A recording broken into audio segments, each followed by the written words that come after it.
Hello, welcome back to the channel. It's me, Emmy the Cat Lady, and you join me here in New Vegas. So we are talking more about the super mutants and the different varieties of super mutants that have occurred and things. So today's Wasteland Biographies, we're going to talk about Tabitha. So we're here at Black Mountain. I've just run into Neil. He caught me before I hit record. But he's going to give us a few warnings, so we'll have a wee chat with this guy first before we talk about what we're going to be talking about. So, what makes this a dangerous place? You must have heard her radio broadcasts. Though why a human would follow her invitation here is beyond me, unless you didn't listen very closely. The voice on the radio belongs to Tabitha, the supreme commander of Black Mountain, or as she calls it, the state of Utopia. She took control of this place almost 2 years ago. The super mutants here do whatever she says, and she says humans are to be killed on sight. Yeah, so he is warning us about Tabitha, and that starts the quest crazy. So Tabitha is one of the Nightkin, and they're a very interesting subset of the West Coast super mutants. They were originally the elite of the Master's army, but overuse of stealth boys has caused some problems. And Tabitha is one of those Nightkin. So, how does she end up in control? For years, Black Mountain was a peaceful community. Its leader, Marcus, broadcast an invitation to mutants throughout the Wasteland. That's how I found Black Mountain. So did others, most of them second-generation mutants. Marcus welcomed everyone. That was his mistake. The community ended up being mostly second-gen, not very bright, but easy to influence. Fine until the Nightkin came along, led by Tabitha. In a week, she had most of the second gens thinking she was some kind of prophet, and that she should be broadcasting her truth, not Marcus. Marcus saw what was coming and decided to leave before things got out of hand. He smashed the radio and left to found Jacobstown. Yep, so that's kind of covering the story. So Marcus was the one that kind of settled here at Black Mountain first with a lot of the other super mutants. And Tabitha kind of came along and took over. So, yeah, tell me about the Nightkin. The Nightkin are vicious in combat, and that's if you see them coming. Most don't. They were created to be soldiers and given devices to camouflage them in battle. Unfortunately, the devices drove most of them mad over time. They spend most of their time at the top of the mountain, but patrol the roads after dark as well. You do well to avoid the mountain at night. Okay, so yeah, he's quite happy to give us a warning, and if you have a speech check that he's had enough of Tabitha, what if you had some help? So he's kind of wanting you to basically stop her broadcasting or potentially kill her, but if you've got a speech check, you can convince him to help. So I'm going to say, where is it? Thanks for the warning, but I'll be okay. Yes, I hear that sometimes, and then I never see the people who said it again. Yeah, we're fine. I've got God mode on. But yeah, so this is Black Mountain, and as I said, there's Nightkin around. They have stealth boys, and they are particularly tough. So Tabitha was part of the Unity. She was in charge of a unit of Nightkin and super mutants in the Master's army, and there we go, we discovered Black Mountain, and we can confirm that she is she. Watch out for fallen rocks, by the way. She has been confirmed to have been female before she had her FEV bath. Josh Sawyer has officially confirmed that, just to be clear on that. And we know that this brand of super mutants do retain at least some sort of secondary sexual characteristics of who they were before. So, yep. After the Master's downfall, again, like a lot of the West Coast mutants, they were kind of lost and didn't really know what to do with themselves because their leadership was gone. So she kind of travelled, and she did actually rescue a lot of super mutants from humans who wanted to, kind of fight against them, particularly Mean Son of a Bitch, who we talked about before. He was one of the ones that Tabitha had rescued and kept... she took him away. He was being tortured and mutilated by humans, and she rescued him and brought him here as well. I think we're going to have to just follow the road up. There is a back way in, but I can't quite remember exactly where it is. So it's a dangerous place to approach, that's for sure. But it is a radio station with a transmitter. I'm just going to walk up. I've got all the kind of combat stuff in AI turned off, just so that there's no drama while we're talking. And you can see Vegas in the distance there. Okay, so we're getting close now, and you can see the shimmery thing there. There's a Nightkin using Stealth Boy. But we're just going to sneak on past. And then there's a Nightkin up there. That's a unique missile launcher called Annabelle. So you could get that, but you have to kill him to get it. If you solve the quest peacefully, then you can. And oh, hello. But we are looking for a very specific. Yep, this is the one. So, just head in here. So Tabitha, on her journey, came across a Mr. Handy that became her companion. So this is the storage area, and that is Rhonda. So Rhonda is Mr. Handy. This is Rhonda here. So they kind of travelled together and became close friends. But when Rhonda broke down and kind of went into hibernation mode, Tabitha's mental health started to deteriorate because she does suffer from schizophrenia and other mental health problems, like pretty much all the Nightkin do, and we'll get into the details of that on Saturday, the kind of psychology and the issues that they've been having, but it is because of their use of stealth boys.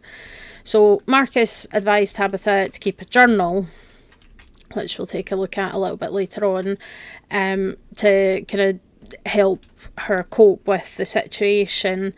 And while she was messing about on the terminal, she discovered that Black Mountain had a radio transmitter and it could be a radio station. So she got it working and started broadcasting, talking for Rhonda as well. So she was kind of doing a radio podcast with herself as Rhonda.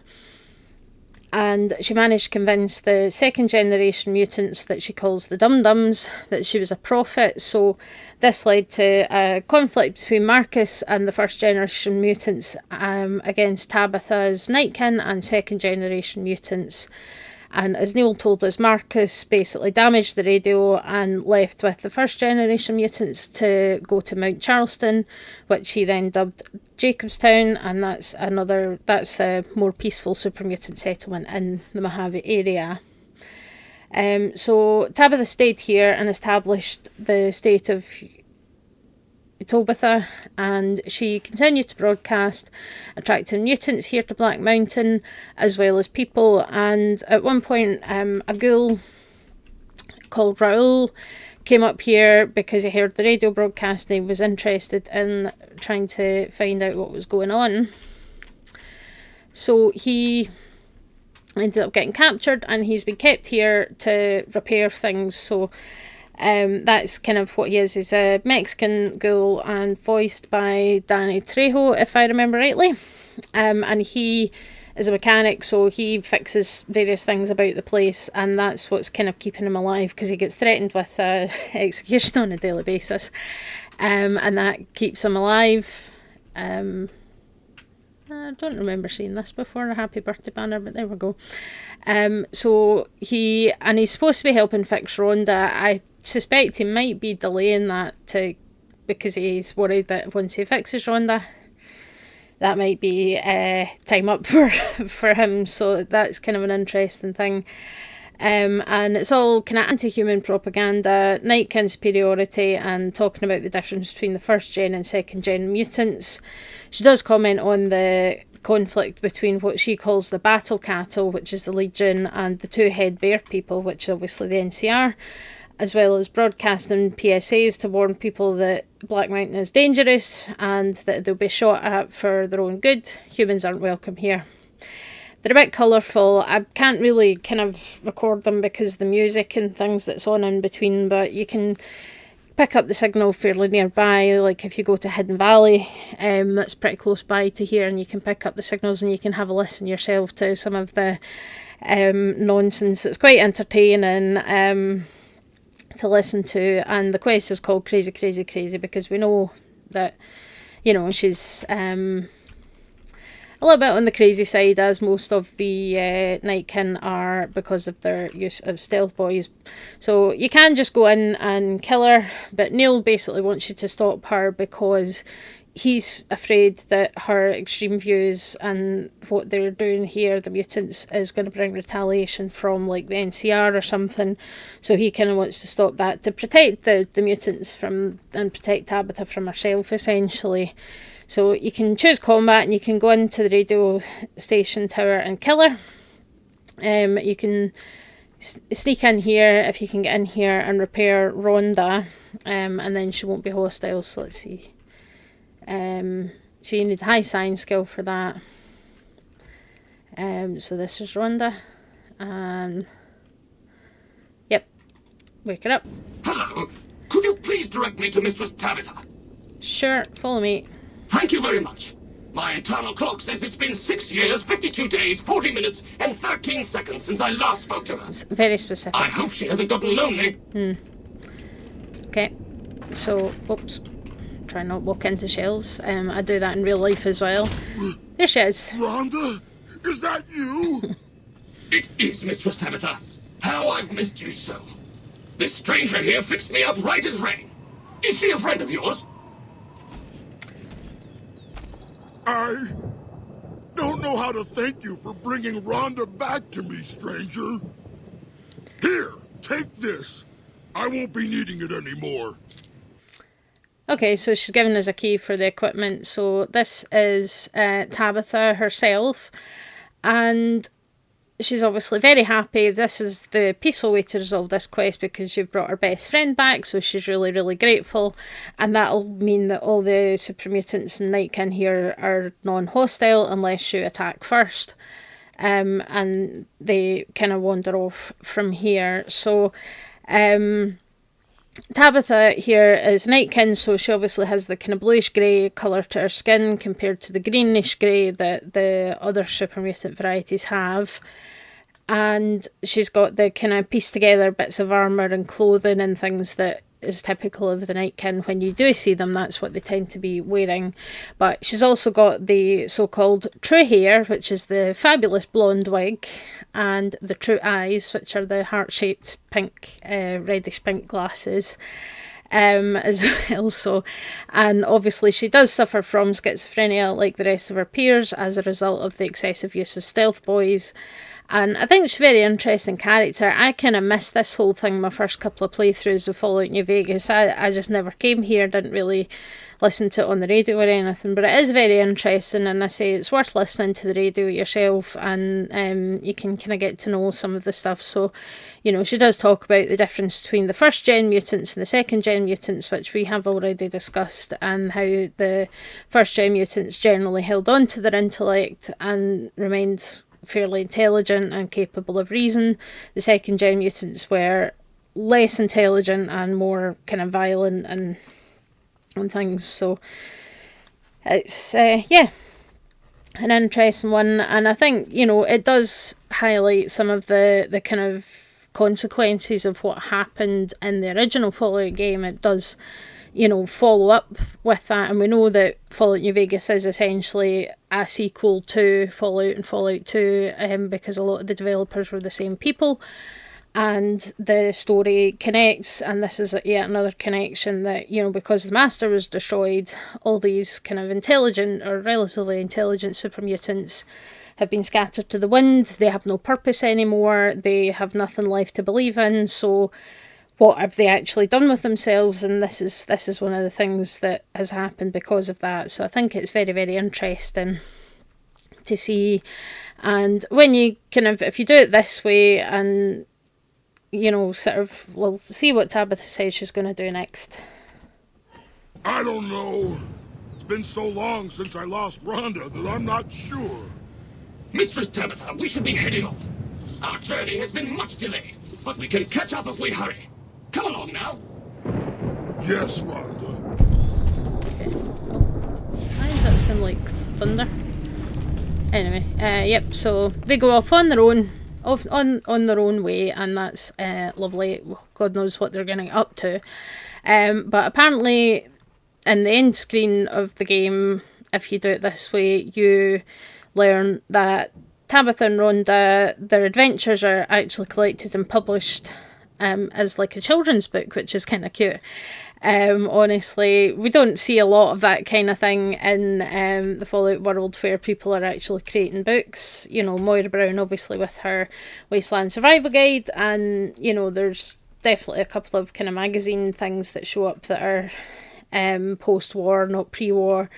But yeah, so that's kind of interesting, and as you can see, the place has basically been left in your hands now. Which means that you've got the key. You can go and free Raoul and he could be a companion, and we can maybe have a look. But yeah, there is actually a key hidden here. If you see this little patch of dirt, there's the key to get into the room. Right there. There's also a sheet music book, which is not really necessary for anything. Repair note. I don't remember what they're for. Okay. Yeah, so this is the broadcast room. As soon as you kind of come in here, the broadcast actually stops. But there's a ton of ammo and stuff in these crates.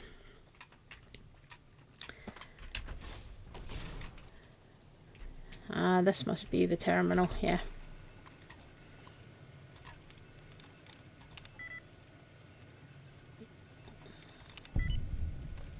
That was easy. Yep, here we go. So this is Tabitha's journal. Marcus made me type this. The leader of this community, Marcus, said I should start keeping a journal to get my mind off of Rhonda. He also said I might find something interesting inside this stupid old building. What could possibly be interesting here? The only thing that works in here is this junky old terminal. And then it's amazing. This place is a radio station. If we can get it repaired, we can broadcast music across the wastes. Just like Rhonda and I used to listen to. Rhonda, how I wish you hadn't gone away. I asked all of the mutants here for help, but none of them could do anything for you, which makes me doubt they can fix this place. But then obviously they manage to do it, and they start sending the message. So she's broadcasting, and Marcus thinks that she spends too much time in here, but what does the first gen know? They're just one step up from dum-dums, and I agree. So there's obviously a bit of a thing that she's kind of like, well, I'm a Nightkin, Marcus is just a first-gen mutant, so why should he be the one in charge? Yeah, so, you know, there's elitism going on here, which is something that was definitely put in place by the Master and encouraged by the Master, that, you know, while everyone's supposed to be equal under the Unity, but the Nightkin are the elite and they're still a step above everybody else. So interesting kind of thing there. And then there was a bit of an argument happened, and Marcus says no, we need to cooperate and work together, but we were the Master's favourites, we don't need their help. So that's where the rift kind of happened. And then this is obviously the point where Marcus and the others left and went to Jacobstown, and she can say what she wants on the radio and host her own radio show and do what she wants. So yeah, she's quite happy. And then Rule comes along and she gets him installing security, and this is how you can find out that the spare key is under the stairs, so that, you know, if she gets locked out, she's got that and she can lock herself in while she's broadcasting. These are out of order, I think, actually, because she's like, yep, there's a ghoul that can help fix the machines. So she's hoping that he'll stay and fix Rhonda.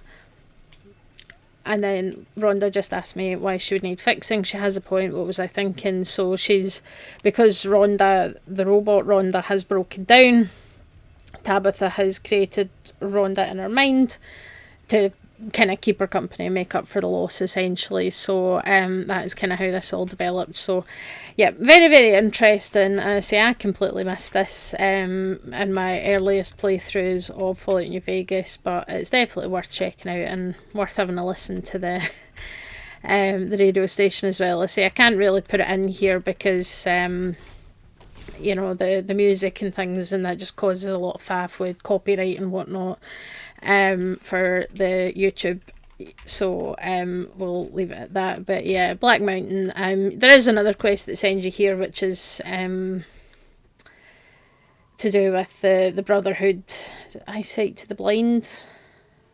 I can't remember.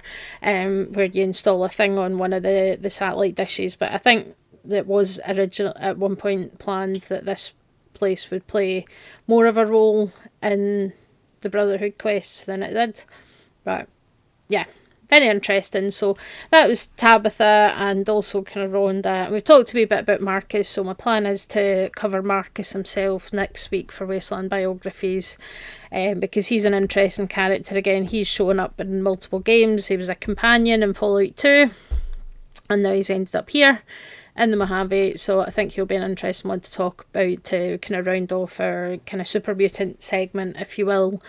On Saturday we are going to talk about the Nightkin themselves, and we're going to talk about the Stealth Boys and also the kind of psychological side of the mental health difficulties that they have developed because of the Stealth Boys and things. So be prepared for some in-depth psychology and various things. I think that'll be quite interesting. And then next week, I say we're going to cover Marcus on Tuesday, and then on Saturday we are going to cover the sort of centaurs and the mutant hounds and the kind of other things that are associated with the super mutants that aren't actually super mutants.